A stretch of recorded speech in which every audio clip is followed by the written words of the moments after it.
Sir एक बार please पूरा dance देख तो लीजिए। Oh sorry, I am not interested. मैं ना तुम जैसी लड़कियों को अच्छी तरह से जानता हूँ। तुम्हें ना कैसे भी करके बस मेरे बेडरूम में आना होता है।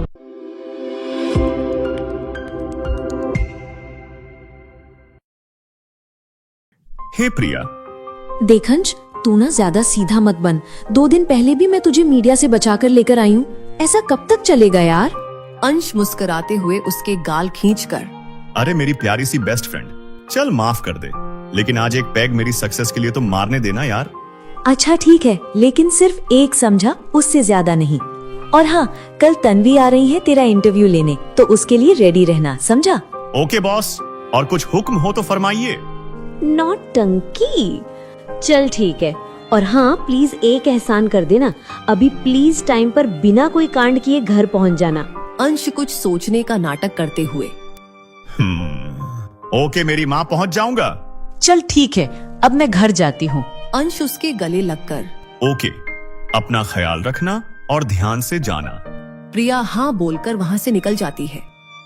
अंश भी सेम के साथ 1-2 पेग मारकर अपने फ्लैट पर जाकर सो जाता है। प्रिया अंश की बचपन की दोस्त थी।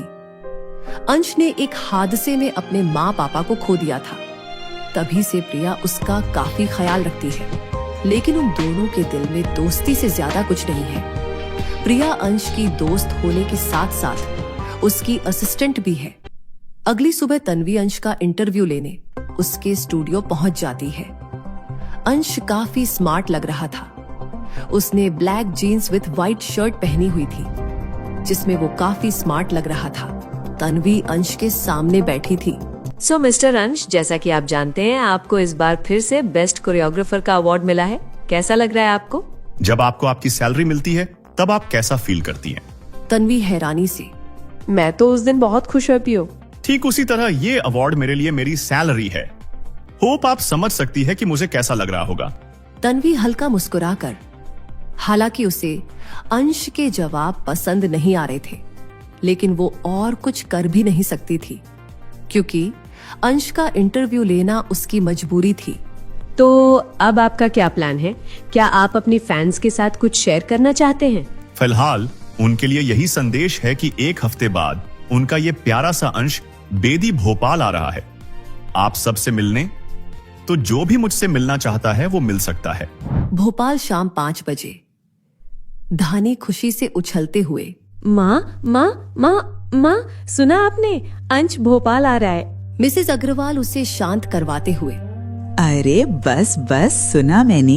धानी खुशी से उनके गले लगकर, माँ देखना, अब हमारे सारे सपने पूरे होंगे। मैं एक दिन जरूर बहुत बड़ी सुपरस्टार बनूंगी। हाँ मेरा बच्चा। मिसेस अग्रवाल ऊपर से अपने आप को बहुत खुश दिखा रही थी, लेकिन वो जानती थी कि धानी जितना सोच रही है उसके लिए ये सफर इतना आसान नहीं होगा। धानी में अभी दुनिया की इतनी परख नहीं थी। वो काफी सीधी और मासूम थी। मिसेस अग्रवाल इस मतलबी दुनिया के रंगों से बहुत अच्छे से वाकिफ थी, इसीलिए वो धानी के लिए कहीं ना कहीं परेशान भी थी। अगले 1 हफ्ते तक धानी काफी जमकर अपनी डांस प्रैक्टिस करती है। अंश ने भी भोपाल निकलने की सारी पैकिंग कर ली थी। वो फ्लाइट से टैक्सी में बैठकर भोपाल घूमने के लिए निकल चुका था। तभी उसके पास प्रिया का कॉल आता है। हेलो। हाँ प्रिया। पहुँच गए तुम? हाँ यार, पहुंच गया हूँ। तुम बताओ, तुम और सेम दिल्ली कब जा रहे हो? बस अभी शाम 5 बजे की फ्लाइट है। कल तुम्हें MK स्टूडियो जाना है ना ऑडिशन के लिए? हाँ जाना तो है। अंश, तुम जानते हो ना कि तुम्हारी इन गलत आदतों की वजह से हम डाउन जा रहे हैं। प्लीज अपने करियर पर ध्यान दो। तुम जानते हो कि मैंने तुम्हारे लिए अपनी इतनी अच्छी जॉब तक छोड़ दी। तुम समझने की कोशिश क्यों नहीं करते? तुम्हारी नशे की आदत की वजह से कोई भी हमें काम देने से पहले 10 बार सोचता है। यहाँ तक अब तो हमारे हाथ में आ रहे प्रोजेक्ट्स भी जा रहे हैं। अगर मुझे और सैम को दिल्ली नहीं निकलना होता प्रोजेक्ट के लिए, तो मैं तुम्हें कभी अकेले नहीं जाने देती। हाँ मैं समझ रहा हूँ यार। ओके, मैं वहाँ टाइम पर पहुँच जाऊंगा। अंश, मुझसे वादा करो कि तुम कोई गलत हरकत नहीं करोगे। अरे धीरे। क्या हुआ अंश, तुम ठीक हो ना? प्रिया, मैं तुम्हें वापस कॉल करता हूँ। लेकिन अंश, हुआ क्या है? तब तक कॉल कट चुका था। प्रिया को अंश की काफी टेंशन हो रही थी कि आखिर हुआ क्या है। अंकल आप ठीक तो है ना? हाँ बेटा मैं ठीक हूँ, पर शायद उस औरत को चोट आई है। अंश गाड़ी से बाहर आकर देखता है तो उसकी गाड़ी के आगे एक औरत थी जिसके पैर में चोट आई थी। अंश उनके पास आकर, आप ठीक है ना आंटी जी? वो औरत कोई और नहीं, मिसेज अग्रवाल ही थी। मिसेज अग्रवाल हैरानी से, हाँ बेटा मैं ठीक हूँ, तुम अंश हो ना? जी चलिए मैं आपको घर ड्रॉप कर देता हूँ।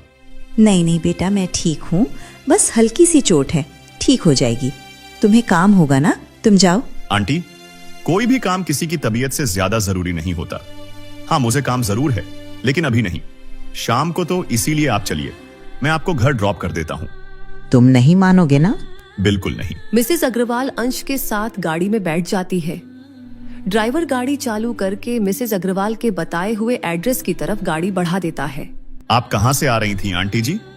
मैं एक टीचर हूँ बेटा, बस स्कूल से आ रही थी। Oh okay. आज तुम किसी ऑडिशन के लिए आए हो ना? जी, पर ये आपको कैसे पता? मेरी बेटी तुम्हारी बहुत बड़ी फैन है। एक हफ्ते पहले ही हमने तुम्हारा टीवी पर इंटरव्यू देखा था, उसने भी इस ऑडिशन के लिए अपना नाम लिखवाया है। ये तो बहुत अच्छी बात है। ड्राइवर गाड़ी रोकते हुए, मैडम आपका घर आ गया। चलो ना बेटा घर, तुम्हें चाय पिलाती हूँ। आज नहीं आंटी प्लीज, फिर कभी, अभी मुझे बहुत जरूरी काम है। अच्छा ठीक है, आज कोई जबरदस्ती नहीं करूंगी, पर एक वादा करो, वापस मुंबई जाने से पहले मुझसे जरूर मिलकर जाओगे। अंश कुछ सोचते हुए मुस्कुराकर, अच्छा ठीक है, प्रॉमिस। मिसेज अग्रवाल उसके सर पर हाथ रखकर अपने घर के अंदर चली जाती है। अंश को उनके स्पर्श से माँ का एहसास होता है। मिसेज अग्रवाल के ऐसे सर पर हाथ रखने से अंश की आंखें नम हो जाती है। ड्राइवर अंश की गाड़ी को उसकी होटल के बाहर लाकर रोक देता है।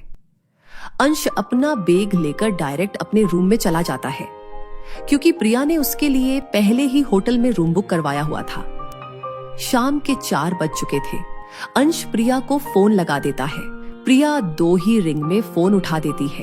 प्रिया घबराते हुए, अंश तो ठीक है ना, क्या हुआ, कुछ बोलना। अरे मेरी माँ शांत हो जा, मैं बिल्कुल ठीक हूँ। तो फिर तो थोड़ी देर पहले इतना घबराया हुआ क्यों था? अंश प्रिया को सारी बातें बता देता है। प्रिया वो सब सुनकर चैन की सांस लेती है। अच्छा तुझे याद है ना 6 बजे ऑडिशन है? हाँ याद है, उसी के लिए तैयार हो रहा हूँ। प्लीज आज कोई गड़बड़ मत करना, हाँ, क्योंकि आज मैं भी नहीं हूँ वहाँ तुझे संभालने के लिए। ओके। प्रिया उसे अपना ख्याल रखने का बोलकर कॉल रख देती है। अंश भी स्टूडियो जाने के लिए रेडी होने लगता है। दूसरी तरफ धानी भी स्टूडियो जाने के लिए बिल्कुल तैयार थी। आज सुबह से वो डांस प्रैक्टिस में लगी हुई थी, इसीलिए वो घर भी नहीं गई थी। वो डायरेक्ट अपनी डांस क्लास से ही स्टूडियो के लिए निकल चुकी थी। अंदर अंश बैठकर सभी का डांस परफॉर्मेंस देख रहा था, लेकिन उसे किसी में भी वो बात नजर नहीं आ रही थी जो एक डांसर में होनी चाहिए। अंश वहां बैठा बैठा ऊब चुका था, और तो और उसे नशे की तलब भी उठ रही थी। वो काफी देर से वहां बैठा परेशान हो चुका था, इसीलिए वो वहां के मैन हेड शर्मा जी से कहता है, शर्मा जी, वो मैं एक ब्रेक लेकर आता हूँ। शर्मा जी चापलूसी करते हुए, ओके सर, आराम से आइए। अंश जल्दी से भागते हुए लेडीज टॉयलेट में घुस जाता है। उसे ड्रग्स की इतनी बुरी तरह से तलब लगी थी कि उसे कोई होश नहीं था। वो जल्दी से जाकर अपना डोज ले लेता है, तब जाकर उसे कहीं सुकून मिलता है। अंश जल्दी से सब छुपाकर बाहर निकल जाता है। अंश वापस जाकर अपनी सीट पर बैठ जाता है। तभी अंदर धानी आती है। धानी को इंडियन लुक में देखकर अंश के चेहरे पर प्यारी सी मुस्कुराहट आ जाती है। धानी अंश को एक प्यारी सी स्माइल पास करके डांस करना शुरू कर देती है। अभी धानी का आधा डांस भी पूरा नहीं हुआ था, उससे पहले ही अंश उठकर खड़ा हो जाता है। अंश पर नशा अब बुरी तरह हावी हो चुका था। धानी अंश को ऐसे खड़ा होते देखकर डांस करना बंद कर देती है। अंश वहां से बाहर जाने लगता है। तभी धानी उसके सामने आकर कहती है, सर एक बार प्लीज पूरा डांस देख तो लीजिए। Oh sorry, I am not interested. मैं ना तुम जैसी लड़कियों को अच्छी तरह से जानता हूं। तुम्हें ना कैसे भी करके बस मेरे बेडरूम में आना होता है। अंश ये बोलकर जल्दी से बाहर निकल जाता है। धानी की आंखों में ये देखकर आंसू आ जाते हैं। वो जल्दी से घर के लिए निकल जाती है। धानी गुस्से में आकर मिसेस अग्रवाल के पास आकर बैठ जाती है। मिसेस अग्रवाल उसे ऐसे देखकर, क्या हुआ बच्चे, इतने गुस्से में क्यों आए? वो अपने आप को समझता क्या है? नहीं बनना मुझे कोई सुपरस्टार। एक नंबर का घमंडी, घटिया और बेशर्म इंसान है वो। I just hate him. कौन? वही मिस्टर सुपरस्टार अंश बेदी। नहीं बेटा, तुझे जरूर कोई गलत फहमी हुई है। उससे मैं मिल चुकी हूँ, वो तो बहुत अच्छा इंसान है। आप कब मिली उससे? मिसेस अग्रवाल दोपहर वाली बात उसे बता देती है। धानी को भी ये सुनकर बहुत हैरानी होती है। तभी उसे बाहर से किसी की आवाज आती है। धानी वहां जाकर देखती है, वहां अंश किसी के साथ बेहोश खड़ा था। धानी उस आदमी से, इसे क्या हुआ है और आप इसे यहाँ क्यों लाई है?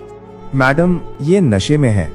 इन्होंने आखिरी वक्त यही बताया था कि इसकी जान पहचान की एक आंटी है जो यहीं रहती है। पर हम कैसे? नहीं, हम नहीं जानते इसे। आप प्लीज ले जाइए इसे यहाँ से। वो आदमी अंश को वहीं छोड़कर, हमें नहीं पता भाई, हमें यही का पता बताया गया था। अब आप जानो और आपका काम जाने, जो मर्जी करो। वो आदमी ये कहकर जल्दी से वहां से निकल जाता है।